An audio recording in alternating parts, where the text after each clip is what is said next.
an altered armor layout, improved cruising speed, stronger anti-aircraft armament. These were the distinguishing features of the new generation of British battleships. HMS King George V became the lead ship of this class. Launched on the eve of World War II, this battleship fought until its end.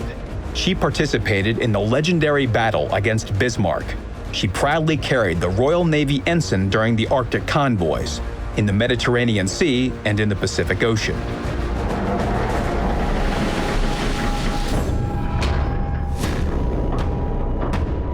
It's not incidental that in World of Warships, King George V appeared at Tier 7. She's a transitional link in the evolution of British battleships from slow and heavily armored descendants of the legendary HMS Dreadnought to more advanced and fast high-tier ships. In our game, King George is not a classic battleship made following the all-or-nothing principle. She is rather a battlecruiser. At Tier 7, we already have some prominent representatives of this ship type. German battleship Scharnhorst and another British ship, Hood. Being a symbiosis of a battleship and a cruiser, King George has radically different gameplay compared to the previous ships of the branch. King George is nothing like her predecessor, classic battleship Queen Elizabeth, and she prepares players for all the following British battleships. When starting a battle with this ship, the first thing you should remember is that her 10 main battery guns have a caliber of 356 millimeters. With primary armament like this, it won't be easy to stand off against even Tier 7 battleships. At the same time, you shouldn't have any problems hitting the citadels of enemy cruisers. In addition, beginning with King George, high-tier British battleships feature unusually good concealment. Camouflage and a relevant commander skill will make you unseen by enemy ships even at 12 kilometers. So if you like to take risks, you can start the battle by covertly approaching virtually any cruiser close enough to land a heavy blow. And then your concealment properties will also help you rapidly leave enemy sightlines.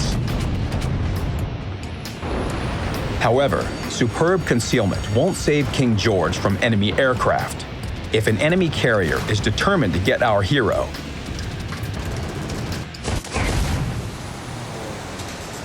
even her numerous AA guns won't be able to defend the ship every time.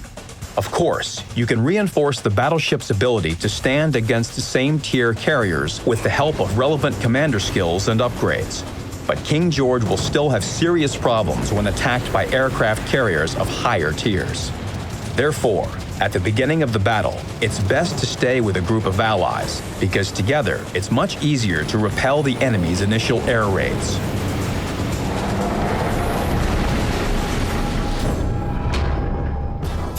Closer to the middle of the battle, when it becomes clear how enemy forces are distributed throughout the map, King George can start active actions on her own, capturing key areas and engaging single battleships and cruisers at a medium range. The most important thing in such an engagement is to change shell type depending on the situation.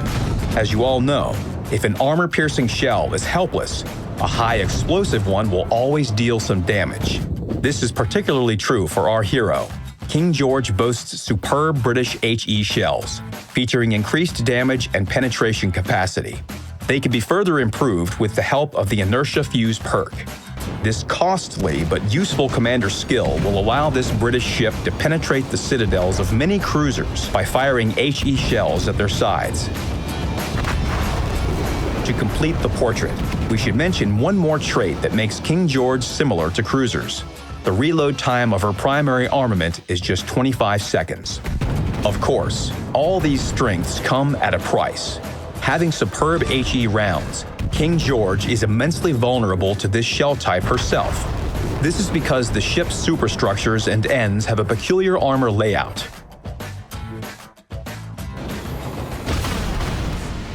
Therefore, if you're under focused fire, try to escape as soon as possible.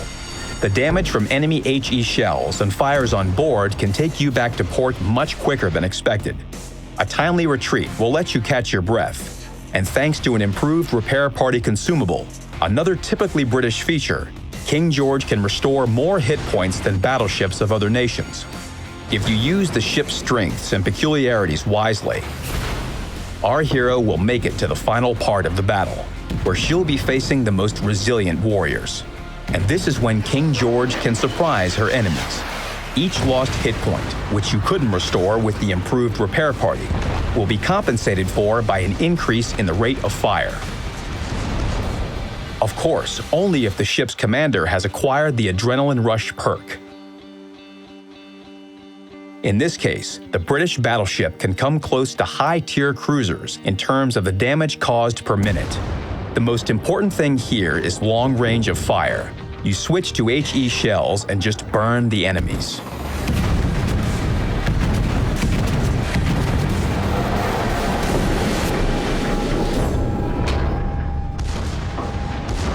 King George V is a pivotal ship of the new branch.